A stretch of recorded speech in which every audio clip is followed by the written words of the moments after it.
ప్రియమైన దేవుని సంగమా ఇప్పుడు వచ్చిన మీ అందరికీ కూడా పక్షాన వందనాలు చెల్లిస్తూ ఉన్నాను. ప్రార్థన చేసుకొని ముందుకు కొనసాగుదాం వాక్య పరిచర్యలోకి. మహాపరిశుద్ర ప్రేమ కలిగిన దేవ, దయగలిగిన తండ్రి, నీకు వందనాలు స్తోత్రాలు చెల్లిస్తూ ఉన్నాను. నిన్న నేడు నిరంతరం ఏకరీతిగా ఉన్న దేవుడు ప్రభువా, ఇదిగో నాయన మీరు మాకు తోడుగా ఉండి సహాయం చేయమని వేడుకుంటున్నాను.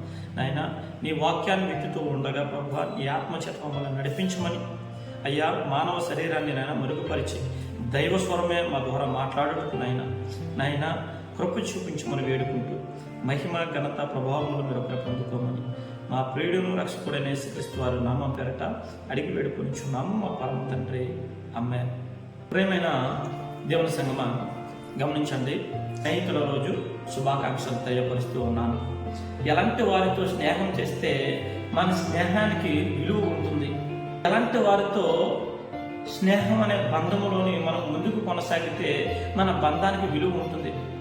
చాలామంది చాలా రకాల స్నేహాలు చేస్తూ ఉంటారు ఈ రోజున.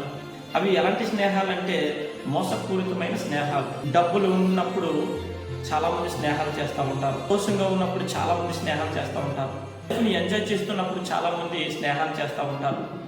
కాలేజీల్లోని, స్కూల్లోని, పబ్బుల్లోని, బీచ్లు వెంబడి తిరుగుతూ ఉన్నప్పుడు రకరకాల ఈ లోకానుసారమైన సంతోషాలని కలిగి ఉన్నప్పుడు చాలామంది స్నేహాలు చేస్తారండి. భూమిలోని డబ్బులు ఉంటే నీతో రానంటి వాడు ఎవడో ఉండడు, వెనక తిరిగేవాడే కానీ నీ వెనక తిరగలేని వాడు ఉండడు. డబ్బులు ఉన్నంతసేపు నువ్వు చేస్తున్నది తప్పు అని చెప్పేవాడు ఎక్కడ కనబడదని. డబ్బులు లేనప్పుడు మాత్రమే నిన్ను విడిచిపెట్టి పోయేవారు చాలామందిగా కనబడుతూ ఉంటారు. చాలామందితో అరే నేను ఇలాంటి వాడిని నేను నమ్మానా, వీడితో నమ్మి నేను మోసపోయానా, ఫలానా స్త్రీని నమ్మి నేను మోసపోయానా, అరే నేను ఈవిడితోనా స్నేహం చేశాను, ఈమెతోనా నేను ఇంతకాలం నా సీక్రెట్లని చెప్పుకున్నాను, కుటుంబంలో ఉన్న నా కన్న తల్లికి చెప్పుకోలేదు, కన్న తండ్రికి చెప్పుకోలేదు, పట్టువాడైన అన్నకి చెప్పుకోలేదు, అక్కకి చెప్పుకోలేదు, చెల్లికి చెప్పుకోలేదు, తమ్ముడికి చెప్పుకోలేదు, ఆఖరికి మా బంధువులకు కూడా నేను ఎవరికి నా విషయాలు చెప్పుకోలేదే, వీడికి నేను నా విషయాలని చెప్పుకున్నాను అని చాలామంది బాధపడేవారు కనబడుతూ ఉంటారండి. స్నేహాల ద్వారా మోసపోయేవారు చాలామంది ఉన్నారు. స్నేహం అనే పేరుతోటి చాలామంది దగ్గర అయ్యి అవసరానికి వాడుకొని మోసపోయిన వారు చాలామంది కనబడుతూ ఉన్నారు ఈ రోజున. బైబిల్ గ్రంథంలో కూడా కొన్ని స్నేహాలు ఉన్నాయండి. నిజమైన స్నేహితుడు ఏ విధంగా ఉంటాడో, అవసరానికే ఉపయోగపడిన స్నేహితుడు ఎలా ఉంటాడో, నీ శరీర ఆశలను నెరవేర్చడానికి నిన్ను పాపంలోకి తోచేసే స్నేహితులు ఎలా ఉంటారో బైబిల్ ఈరోజు చక్కగా తేటతలంగా వివరించడానికి ఈ మాటలను మీకు బోధించడానికి దేవుడు ఈ రోజున నిలబెట్టాడండి. ఎలాంటి వారితో మనం స్నేహం చేస్తున్నామో చూసుకోవాలి జాగ్రత్తగా. స్నేహితులు రోజు అని చెప్పుకున్న మనము ఎలాంటి వారితో స్నేహం చేస్తూ ఉన్నాం. ఈ సంవత్సరము స్నేహితులుగా పిలబడుతున్న మనము మరలా 2025 వచ్చేసరికి ఆ స్నేహితులు ఉంటున్నారా లేదా అనేది మన జీవితంలో ఒక్కసారి పరీక్షించుకోవాలి. 2023లో నువ్వు ఫ్రెండ్షిప్ చేసావు కదా, 2024లో ఉన్నారా లేదా అంటే ఎంతమంది ఉన్నారు? మందికి నువ్వు సీక్రెట్ చెప్తే ఆ సీక్రెట్ని దాయగలుగుతూ ఉన్నారు. వీళ్ళు ఒక చక్కని మాట ఉందండి. సామెతల గ్రంథము 17వ అధ్యాయము 17వ వచనంలోని అన్నమాట జ్ఞాని అయిన సొలొమోను గారు రాశారు. స్నేహితుడు అనగా డెఫినిషన్ చెప్తున్నాడండి. స్నేహితుడు అంటే ఎలా ఉండాలో, స్నేహితుడికి అర్థం ఏంటో జ్ఞాని అయిన సొలొమోను గారు తన యవ్వన ప్రాయంలో ఒక చక్కని మాట వదిలాడండి. అరే స్నేహితులారా, మీరు ఇలాంటి వారితో స్నేహం చేయండి, ఇలాంటి వారిని మీరు ఫ్రెండ్గా అంగీకరించండి. అవసరాలకు వాడుకుని వదిలేసేవాడిని కాదు మీరు స్నేహితుడిగా ఎంచుకోవాల్సింది. సేపు నీ దగ్గర డబ్బులు ఉన్నంతసేపు, నీ దగ్గర ఆస్తులు ఉన్నంతసేపు, నీ దగ్గర ప్రేర ప్రఖ్యాతలు ఉన్నంతసేపు ఫ్రెండ్గా ఎంచుకొని నీ దగ్గర ఏమీ లేనప్పుడు నువ్వు అవడవరా, నీతో నాకేం పని అనే విధానంలో ఉండేవాడు స్నేహితుడు కాదండి. చూడండి, సామెతల గ్రంథం 17వ అధ్యాయం 17వ వచనం, నిజమైన స్నేహితుడు విడువక ప్రేమించును, దుర్దశలో అట్టివాడు సహోదరుడుగా ఉండను. నిజమైన స్నేహితుడు అంట విడువక ప్రేమిస్తాడంట. అంటే దానికి అర్థం ఏంటంటే నీకు కష్టం వచ్చినా, నీకు నష్టం వచ్చినా, నువ్వు అప్పులు పాలైపోయినా, నువ్వు ఇబ్బందులు పడిపోయినా, ఇదిగో నా అనుకునే వారంతా నేను గంతేసిన, వారికి నువ్వు కట్టుకున్న బట్టలతో ఇంటిలో నుంచి నిన్ను తోసేసిన మాత్రము నిన్ను ఇష్టపడే స్నేహితుడు నిన్ను విడిచిపెట్టాడంట. అదే చెప్తున్నాడు, నిజమైన స్నేహితుడు ఇదిగో నిన్ను విడవక ప్రేమిస్తాడంట. డబ్బులు ఉన్నప్పుడు ఒకలాగా, డబ్బులు లేనప్పుడు ఒకలాగా కాదు. నీ దగ్గర డబ్బులున్నా లేకపోయినా నేనున్నాను. ఏ విషయం చెప్పినా అది మూడో వ్యక్తికి తెలియకుండా తన దగ్గర దాచుకుంటాడంట. ఈ రోజుల్లో అలాంటి వారు ఉన్నారండి. ఒకరిని ఈరోజు ఫ్రెండ్గా ఎంచుకుంటే ఆడు ఇంకొకరిని ఎంచుకుంటాడు. మన గుట్టులన్నీ వాడికి చెబితే ఆడు ఇంకొకటికి చెప్తాడండి. కలుషితమైన మనుషులతో మనం స్నేహాలు చేస్తూ ఉన్నామని మనకు అర్థం అవ్వాలి. దురదశలో నీకు ఎలాగ ఉంటాడంటే నీ స్నేహితుడు సహోదరుడిగా మారిపోతాడంట. నీకు ఎటువంటి పరిస్థితి వచ్చినా నీ స్నేహితుడు అంటే నిన్ను విడిచిపెట్టాడంట. అలాంటి స్నేహం ఈరోజు చేస్తున్నారో లేదో మీరు పరిశీలన చేసుకోవాలి. ఈరోజు సహోదరుడా, ఎలాంటి స్నేహం చేస్తున్నామో ఈరోజు వింటున్న మాటలను బట్టి నీకు అర్థం అవ్వాలి. నేను నిజమైన స్నేహాన్ని చేస్తూ ఉన్నానా? ఎవడండి? యోబు గారికి 3 స్నేహితులు అంట. జోఫరు, బిల్దాదు, ఎలీఫజ్ అనే 3 స్నేహితులు ఉన్నారంట.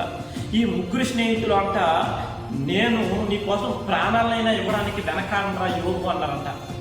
యోబు గ్రంథము 19వ అధ్యాయం 19వ వచనంలో కనబడుతూ ఉంటుంది. యోబు గ్రంథం 16వ అధ్యాయము 18, 19 వచనాల్లో కనబడుతూ ఉంటుందండి. నా ప్రాణ స్నేహితులు అని చెప్పుకుంటారండి. యోబు గారు ప్రాణ స్నేహితులు అని చెప్పుకుంటున్న వారు 19వ అధ్యాయం 19వ వచనంకి వచ్చేసరికి ప్రాణ స్నేహితులు చెప్పుకుంటారంట, దూరం అయిపోతారంట. చాలా మంది నా క్లోజ్ ఫ్రెండ్ ఈమె అని చెప్తూ ఉంటారు. క్లోజ్ ఫ్రెండ్ ఏం చేస్తారంట? కట్ చేసి పారేస్తారంట, నిన్ను క్లోజ్ చేసి పారేస్తారంట. సంఘటనలు జరుగుతున్నాయి ఈ రోజున. ఫ్రెండ్ అంట, బెస్ట్ ఫ్రెండ్ అయితే వాడు ఇంట్లో అందరికీ పరిచయం అయ్యాడంట. బెస్ట్ ఫ్రెండ్ చెల్లిని ఇష్టపడి ఆమెతో కోరికలు తీర్చుకొని ఆమె చంపేశాడంట చివరికి. ప్రేమ దేవుని సంఘం, ఎలాంటి స్నేహం చేస్తున్నాం ఒక్కసారి మనం పరిశీలన చేయాలి. యోబు స్నేహితుల గురించి అది చెప్తున్నాడు. యోబు గ్రంథం 19వ అధ్యాయం 19వ వచనం, నా ప్రాణ స్నేహితులకు అందరికీ నేను అసహ్యుడనైతిని, నేను ప్రేమించిన వారు నా మీద తిరుగుబడి ఉన్నారు అనంట. నా ప్రాణ స్నేహితులు అనబడిన వారందరికీ కూడా నేను ఎలా ఉన్నాను అంటే అసహ్యుడిగా మారిపోయాను. ఎప్పుడు? ఇక్కడ బైబిల్ చెప్తున్న మాట, జ్ఞాని సొలొమోను గారు చెప్తున్న మాట ఏంటంటే, ఇదిగో నిజమైన స్నేహితుడు విడువక ప్రేమిస్తాడు, అటువంటి వాడి స్నేహితుడు అని బైబిల్ సెలవిస్తుంది. ఇక్కడ ఈ ప్రాణ స్నేహితులుగా పిలువబడిన యోబు స్నేహితులు ఎవరైతే ఉన్నారో వారంతా అసహ్యుడిగా మారిపోయి ఉంటారు. 3కి, జోఫరు, బిల్దాదు, ఎలీఫజ్కి అసహ్యుడిగా మారిపోయారంట. యోబు గారు దురదశలో ఉన్నప్పుడు, కష్టకాలంలో ఉన్నప్పుడు, ఒళ్ళంతా కురుపులతో ఉన్నప్పుడు, చిల్ల పింకులతో ఒళ్ళంతా గోకు ఉంటూ ఉన్నప్పుడు, ఇదిగో పిల్లలు పోయారే, కట్టుకున్న భార్య అసహించుకుందే, ఇదిగో నా అనుకున్న వారు ఎవరు తోడులేరే, ఆస్తులు పోయాయి, ఐశ్వర్యం పోయింది, అంతా పోయింది. మరి యోబు గారు ఎందుకు మరి ఆ స్థితిలో ఉన్నప్పటికీ, ఆ స్థితిలో దురదశలో ఉన్నప్పటికీ ఎందుకు సహోదరులుగా యోబు స్నేహితులు నిలవలేకపోయారండి? ఆ స్నేహితుడు అన్నవాడు నిన్ను విడువక ప్రేమిస్తాడంట. నీ పరిస్థితి ఎంత దిగజారిపోయినప్పటికీ కూడా ఆడు నీ సొంత అన్నదమ్ముడుగా, నీ అన్నదమ్ముడైనా నిన్ను వదిలేస్తాడేమో కానీ నీ స్నేహితుడు మాత్రం నిన్ను విడిచిపెట్టడంట. విడిచిపెట్టకపోతే వాడు నిజ స్నేహితుడిగా కనబడతాడంట. బైబిల్ గ్రంథంలోని కొంతమంది మాత్రమే విలువైన స్నేహాలుగా పిలువబడ్డారు. చాలా వరకు స్నేహాలు పనికిరాని స్నేహాలుగా పిలువబడ్డాయని. అలాంటివి నేను రెఫరెన్స్లు చూపించి నేను ముందుకు కొనసాగుతానండి. బైబిల్ గ్రంథంలోని చూడండి, చాలా గొప్పగా బ్రతికారు ఒక రాజు. యూదా దేశాన్ని పరిపాలిస్తున్న యెహోషాపాతు అనే రాజు గొప్పగా పరిపాలించాడట. పరిపాలించిన ఆయన దేవుని మీద ఆధారపడుతూ చక్కగా దేవునికి అనుకూలంగా ప్రార్థన చేస్తూ దేవునికి అనుకూలంగా జీవిస్తూ అంత పేరు ప్రఖ్యాతులు పొందిన ఆయన శత్రువుల దగ్గరికి వెళితే శత్రువులను సైతం ఓడించగలిగి ఇదిగో దేవునికి స్తోత్రాలు చెల్లించినటువంటి గొప్ప రాజుగా పిలువబడిన యెహోషాపాతు గారు ఈరోజు మనుషులు అనబడిన మనం అందరం కూడా చేస్తున్నామే స్నేహం అనే టర్నింగ్ పాయింట్ అది చేశాడంట. ఎవరితోనూ? దుర్మార్గులతో స్నేహం చేశాడంట యెహోషాపాతు గారు. చూడండి ఒక మాట 2 దినవృత్తాంతముల గ్రంథము 20వ అధ్యాయము 35వ వచనం. ఇది అయిన తర్వాత యోధా రాజైన యెహోషాపాతు మిక్కిలి దుర్మార్గంగా ప్రవర్తించిన ఇశ్రాయేలు రాజైన అహజ్యతో స్నేహం చేసెను అని చెబుతూ ఉన్నాడు. అంటే ఇశ్రాయేల్ను పరిపాలిస్తున్న రాజు ఎంత దుర్మార్గుడు అంటే అది మాటల్లో వివరించలేవు. కుమారుడైన యెరోబాము మిక్కిలి దుర్మార్గంగా పాపములు చేశాడంట. వాడి క్రియల్లో నడుస్తున్నాడు అహజ్య. స్నేహం అనేది అసమస్యల విషయం కాదండి. కనబడిన ప్రతి ఒక్కడు ఇది నా స్నేహితుడు అని చెప్పుకొని మన జీవితాలను నాశనం చేసుకొని, మన సీక్రెట్లన్నీ వాళ్ళకి చెప్పుకొని మన కుటుంబాలని నాశనం చేసే స్థితి కలిగించుకుంటున్నాం. ఆ సంగతి ఈరోజు మనకు అర్థం కావడం లేదు. మిక్కిలి దుర్మార్గమైన వారితో ఫ్రెండ్షిప్లు చేసి నాశనం అయిపోతున్నాం. మనం స్నేహితుని ఎలాగ ఎంచుకుంటున్నామంటే ఎవడెక్కువ బూతులు ఎక్కువగా మాట్లాడుతున్నాడో వాటితో స్నేహం చేస్తూ ఉన్నాం. ఎవడైతే ఎక్కువగా మనం ఉన్నాడు, ఎవడెక్కువ అయితే ఈ లోకపు మాటలను బట్టి ఇష్టంపజేస్తున్నాడో వాటితో మనం స్నేహం చేస్తూ ఉన్నాం. ఎక్కువైతే తాగుతున్నాడో వాటితో స్నేహం చేస్తున్నాం. అహజ్య దైవికమైన విధానంలో లేనివాడు. యెహోషాపాతు దేవుణ్ణి అనుసరిస్తూ బ్రతుకుతూ ఉన్నవాడు. దేవుడు అంటే పడి చచ్చిపోయినవాడు. పొద్దున్నే లేస్తే దేవుడు, మధ్యాహ్నం లేస్తే దేవుడు, రాత్రి నిద్ర పడకల మీదకి వెళ్తే దేవుడు దేవుడు దేవుడు దేవుడు దేవుడు అని యోధా దేశాన్ని అంతటినీ కూడా దైవిక విధానంలో నడిపిస్తున్న రాజు యెహోషాపాతు. ఈ 20 అధ్యాయంలో జరుగుతున్న యోధా దేశం మీదకి అమోనీయులు, మోయాబీయులు, సేయీరు మన్య నివాసులైనటువంటి వారు యోధా దేశం మీదకి యుద్ధానికి వస్తే, యుద్ధానికి వచ్చిన దానిని బట్టి యెహోషాపాతు దేవునికి కృతజ్ఞతాస్తుతులు చెల్లించి ప్రార్థన చేసి తన సైన్యాన్ని అంతటినీ తీసుకొని వెళితే, ఆ బెరాకా లోయలోని మోయాబీలతోనూ అమోనీయులతోనూ సేయీరు మన్య నివాసులతోనూ యుద్ధము చేసి, మోయాబీయుల దగ్గర, అమోనీయుల దగ్గర, సేయీరు మన్య నివాసుల దగ్గర ఉన్న బంగారాన్ని అంతటిని ఒలుచుకోవడానికి 4 రోజులు పెట్టిందంట. వాళ్ళు స్వాధీనం చేసుకొని బెరాకా లోయలోని దేవునికి ఏం చేశారంట? కృతజ్ఞతాస్తుతులు చెల్లించారంట. ఇంత విజయాన్ని దేవుడు మాకు అప్పగించాడు, ఇంత సైన్యాన్ని చంపగలిగాము, ఇంత సైన్యాన్ని ఓడించగలిగాము అంటే దేవుని యొక్క మహాకృప. దేవుడు తోడుగా లేకపోతే ఈ విజయం మాకు దొరకదు, దేవుడు తోడుగా లేకపోతే సాధించడం మా వల్ల కాదు అని దేవునికి కృతజ్ఞతాస్తుతులు చెల్లించారంట. దేవుడికి ఎంత అనుకూలంగా ఉన్నాడు యెహోషాపాతు. అలాంటి వాడు విజయం సాధించిన తర్వాత, ఆస్తి పెరిగిన తర్వాత, ఎదిగిన తర్వాత మిక్కిలి దుర్మార్గుడైన అహజ్యతో స్నేహం చేశాడంట. ఆ స్నేహం సరిగ్గా లేకపోతే దేవుడు సరిగ్గా ఉంచడండి. మనం ఎంత ఎత్తు ఎదుగుతున్నామో అది దేవుని కృపను బట్టి ఎదుగుతున్నామో సంగతి మనకు అర్థమైనప్పుడు మన స్నేహం కూడా దైవికమైన విధానంలో ఉండాలి. అలా లేకపోతే కనుక ఎంత ఎత్తుకు ఎదిగామో అంత ఎత్తుల నుంచి పడిపోతాం. లోకసువార్త 18వ అధ్యాయము 14వ వచనంలో చక్కని మాట, తన్ను తాను తగ్గించుకున్నవాడు హెచ్చించబడతాడు, హెచ్చింపబడిన వాడు తగ్గించబడతాడని స్పష్టంగా లోకసువార్తలోని రాయించబడిందండి. ప్రత్యేకమైన విధానంలో ఉన్నప్పుడు ఎదిగామో స్నేహం చేసేటప్పుడు కూడా అంతే విధానంలో ఉండాలి. స్నేహితులను గంపలోని అనేకమైన చేపలు పడినట్లుగా మన జీవితాలు ఉండకూడదండి. స్నేహితులు ఎంచుకునేటప్పుడు చాలా శ్రేష్టంగా ఎంచుకోవాలి. ఏ దేశానికి వెళ్ళాలో తెలియక నేను చూపించే దేశానికి వెళ్ళరా అంటే విశ్వాసంతో వెళ్ళిపోయాడు ఆ భక్తుడు.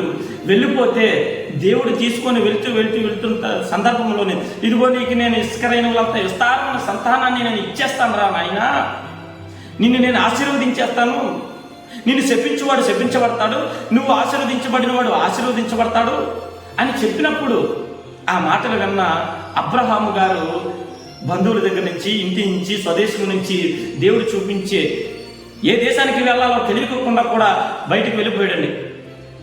వెళ్ళిపోతే 75 సంవత్సరాల వయసులో వెళ్ళిపోయాడు. 99 సంవత్సరాలు వచ్చే పిల్లలు లేదు.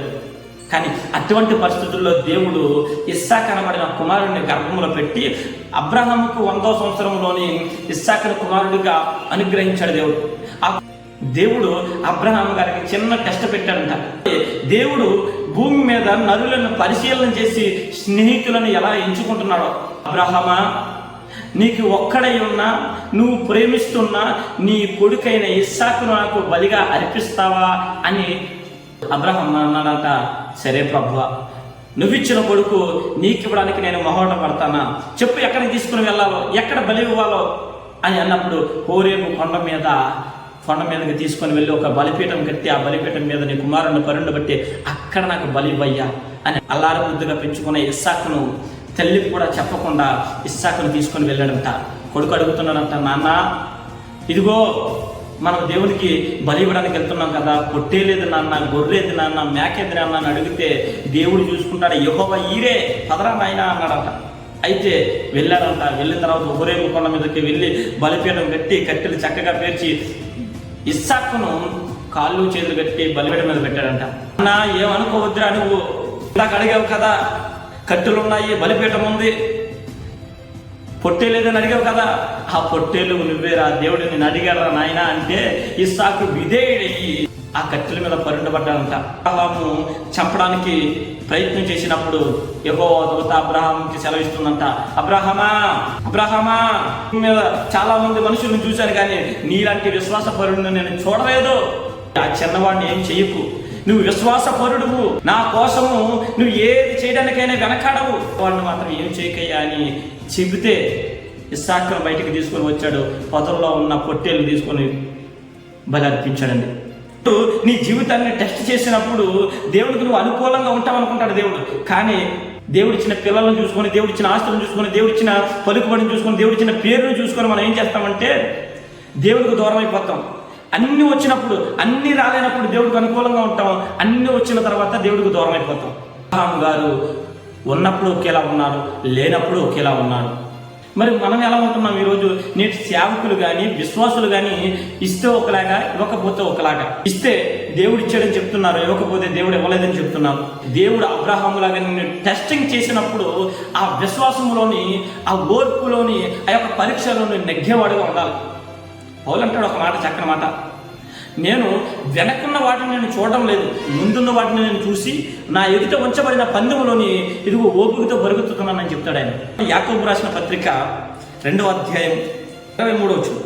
కాబట్టి అబ్రహాము దేవుణ్ణి నమ్మెను, అది అతనికి నీతిగా ఎంచబడును అను లేఖనము నెరవేర్చబడును, మరియు దేవుని స్నేహితుడని అతనికి పేరు కలుగును. మనకు ఉన్న స్నేహితులు ఎందుకు? యోబును వదిలేసినట్టుగా వదిలేస్తున్నారు చాలామంది. ఒక మంచోడు చెడ్డోడుగా మారిపోవడానికి గల కారణం ఏంటంటే యెహోషాపాతులాగా దుర్మార్గుడితో స్నేహం చేయడమేనండి. ఈరోజు చాలా అత్యాచారాలు మన దేశంలో జరగడానికి గల కారణం ఏంటంటే స్నేహాలు సరిగ్గా లేవు. 1 కొరింథీయులకు రాసిన పత్రిక 15వ అధ్యాయం 33వ వచనంలో అంటుంది, దుష్ట సాంగత్యము మంచి నడవడిని చెరిపేస్తుందంట. తోటి ఎవరితోదండి? మిక్కిలి దుర్మార్గుడైన అహజ్యతో స్నేహం చేయడం వలన క్యారెక్టర్ అంతా పోయింది, చెడ్డోడు కింద మారిపోయాడండి. గొప్ప ఆ నాయకుడిగా ఉన్న యెహోషాపాతు ఎప్పుడైతే అహజ్యతో స్నేహం చేశాడో సంపాదించుకున్న పేరు, సంపాదించుకున్న ఆస్తులు, సంపాదించుకున్న అవన్నీ కూడా సముద్రంలో మునిగిపోయాయంట ఓడవ. నీ స్నేహం సరిగ్గా లేకపోతే దేవుడు ఎక్కడ అనిచేయాలో అక్కడ అనిచేస్తాడండి. నీ స్నేహము అబ్రహాములాగా కనబడాలి. పొందబోవు బహుమానం కొరకు ముందుకు కొనసాగిపోయే అబ్రహాములా ఉండాలి నీ స్నేహం. దావీదు కుమారుడైన అమ్నోను అనబడిన వాడు వాడికి గొప్ప అట్టము కలిగిన మిత్రుడు ఒకడు ఉన్నాడంట, స్నేహితుడు ఒకడు ఉన్నాడంట. 2 సమూయేలు గ్రంథము 13వ అధ్యాయము. అమ్నోనుకు మిత్రుడు ఒకడును, అతడు దావీదు సహోదరుడైన సిమ్యా కుమారుడు, అతని పేరు యెహోనాదాబు. ఈ యెహోనాదాబు బహు కపటము గలవాడు. స్నేహితుడిని ఎంచుకునేటప్పుడు ఎలాంటి ఎంచుకున్నాడంటే ఒక మిక్కిలి పరమ నీచ నికృష్టుడిని అమ్నోను స్నేహితుడిగా ఎంచుకున్నాడంట. అబ్షాలోము చెల్లి అయిన తామార్ అంటే నాకు చాలా ఇష్టం రా. అరే అది నీకు చెల్లి అవుతుందిరా, అయినా పర్వాలేదు, ఆయన అంటే నాకు చాలా ఇష్టం రా. అవునా, అయితే నేను నీకు మంచి సలహా ఇస్తాను రా.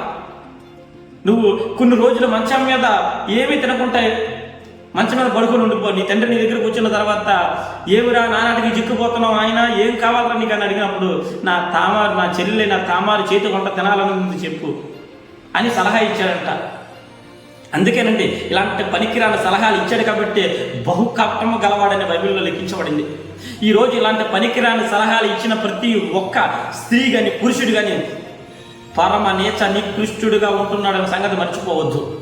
ఇలాంటి సలహాలు ఇచ్చినట్లయితే దానికి బైబిల్ వ్యతిరేకంగా ఉంటుంది. బైబిల్లో ఉన్న దేవుడు వ్యతిరేకంగా ఉంటాడు. మంచాన పడిపోయాడంట, తండ్రి వచ్చాడంట, ఏమైనా ఏం జరిగిందంటే ఇదిగో నా చెల్లెలు వంట తినాలని ఉందంటే చెల్లెల ద్వారా వంట చేయించుకొని తీసుకొని వెళితే అక్కడున్న బంట్రోతులందరినీ తగిలేసి ఈ యెహోనాదాబు గెలబెట్టేసాడంట బయటికి. ఆమె వంట చేసి తీసుకొని వస్తే వంట తినడం కాస్త మానేసి చెల్లెల మీద కామ వంచలను తీర్చుకొని చేయి పట్టుకొని లాక్కొని పోయి పాపం చేశాడండి. మన ఆంధ్ర రాష్ట్రంలోని చాలా వరకు ఇవే జరుగుతూ ఉన్నాయి. 6 నెలల పిల్ల మీద తాత వయసులో ఉన్నవాడు అత్యాచారం అంట. 7వ తరగతి చదివిన పిల్లలు 3వ తరగతి చదివిన పిల్లని అత్యాచారం చేసి చంపేయడం అంట. 10 ఏళ్ల బాలిక మీద అత్యాచారం అంట. ముసలాలను కూడా వదలలేని కామ వంచుకులు మన దగ్గర తయారవుతున్నారండి. అమ్నోను లాంటి వారు మన మధ్యలో చాలా మంది ఉన్నారు. సుమారు ఈ 2 నెలల కాలంలో జరిగిన పరిస్థితులు ఇంకెప్పుడు జరుగుండవండి. కామ వంచగలిగిన వారు చెడు స్నేహాలు చేసి అమ్నోను లాగా జీవితాలను గొప్ప కూల తీసేస్తున్నారని చెప్తున్నానండి. ఈ రోజు మన స్నేహాలు సరిగ్గా ఉండకపోవడం వలన ఇదిగో మిక్కిలి దుర్మార్గులతో స్నేహం చేసిన యెహోషాపాతు లాంటి స్నేహాలు మన స్నేహాలుగా ఉండబట్టే అత్యాచారాలు, హత్యలు, మానబంధాలు, ఇదిగో దొంగతనాలు ఇవే కదండి జరుగుతున్న సమాజంలోనే.